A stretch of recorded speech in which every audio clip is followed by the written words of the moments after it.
અમદાવાદના SG highway પર Sola civil hospital નજીક વહેલી સવારે બીઆરટીએસ બસનો અકસ્માત થયો। બેફામ સ્પીડે જતી બીઆરટીએસ બસના ચાલકે એસજી હાઈવે પરના બ્રિજના પિલ્લર સાથે જોરદાર ટક્કર મારી, જેના કારણે ગોતાથી મણિનગર રૂટ નંબર 9ના બસ ડ્રાઈવર બસની આગળના ભાગમાં ફસાઈ ગયો। ફાયર બ્રિગેડની ટીમને જાણ કરવામાં આવતા ફાયરની ટીમ 1 કલાકની ભારે જહેમત બાદ ડ્રાઈવરને સહી સલામત બહાર કાઢવામાં સફળ રહી। ડ્રાઈવરને સુરક્ષિત રીતે બહાર કાઢવા માટે કટર અને અન્ય સાધનોની મદદ લેવામાં આવી। ડ્રાઈવરનો પગ એક્સિલેટર અને બ્રેકની વચ્ચે ફસાઈ ગયો હતો। સાધનોની મદદથી આસપાસનો ભાગ કાપી ડ્રાઈવરને સહી સલામત બહાર કાઢી લેવામાં આવ્યો અને સારવાર અર્થે હોસ્પિટલ મોકલી આપવામાં આવ્યો। અકસ્માત એટલો જોરદાર હતો કે બસની આગળનો આખો ભાગ દબાઈ ગયો। બસનું સ્ટીયરિંગ લોક થતાં ડ્રાઈવરે કાબુ ગુમાવ્યો હોવાનો દાવો છે, જો કે બસમાં કોઈ મુસાફર ન હોવાથી મોટી દુર્ઘટના ટળી। બીઆરટીએસ બસ એક પિલર સાથે અથડાઈ ગયેલ હતી અને એનો કોલ અમને આશરે 6:30 મળેલ હતો। અહીં આવીને જોયું, સ્થિતિ એવી ગંભીર હતી કે એકદમ ફસાઈ ગયેલો હતો। તો એને જગ્યા કરવામાં અને એને સેફ કાઢવા માટે અમારે વધુ સમય લાગ્યો અને અમારા 5 વ્હીકલ ફાયરના, એમ્બ્યુલન્સ અને ટોટલ સ્ટાફ 15 સાથે અમે કામગીરી કરી હતી।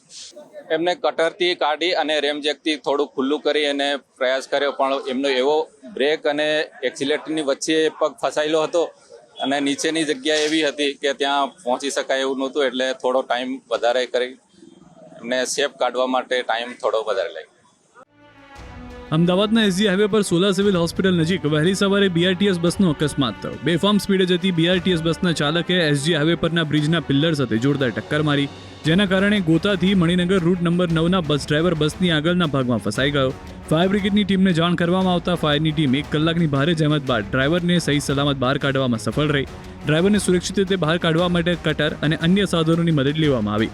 ડ્રાઈવરનો પગ એક્સિલેટર અને બ્રેકની વચ્ચે ફસાઈ ગયો હતો। સાધનોની મદદથી આસપાસનો ભાગ કાપી ડ્રાઈવરને સહી સલામત બહાર કાઢી લેવામાં આવ્યો અને સારવાર અર્થે હોસ્પિટલ મોકલી આપવામાં આવ્યો। અકસ્માત એટલો જોરદાર હતો કે બસની આગળનો આખો ભાગ દબાઈ ગયો। બસનું સ્ટીયરિંગ લોક થતાં ડ્રાઈવરે કાબુ ગુમાવ્યો હોવાનો દાવો છે, જો કે બસમાં કોઈ મુસાફર ન હોવાથી મોટી દુર્ઘટના ટળી।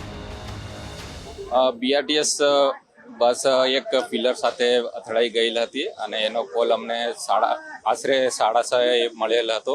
અહીં આવીને જોયું, સ્થિતિ એવી ગંભીર હતી કે એકદમ ફસાઈ ગયેલો હતો।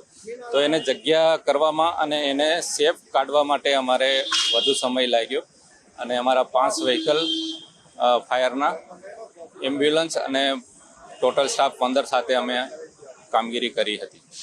એમને કટરથી કાઢી અને રેમજેકથી થોડું ખુલ્લું કરી એને પ્રયાસ કર્યો, પણ એમનો એવો બ્રેક અને એક્સિલેટરની વચ્ચે પગ ફસાયેલો હતો અને નીચેની જગ્યા એવી હતી કે ત્યાં પહોંચી શકાય એવું નહોતું, એટલે થોડો ટાઈમ વધારે કરી એમને સેફ કાઢવા માટે ટાઈમ થોડો વધારે લાગ્યો।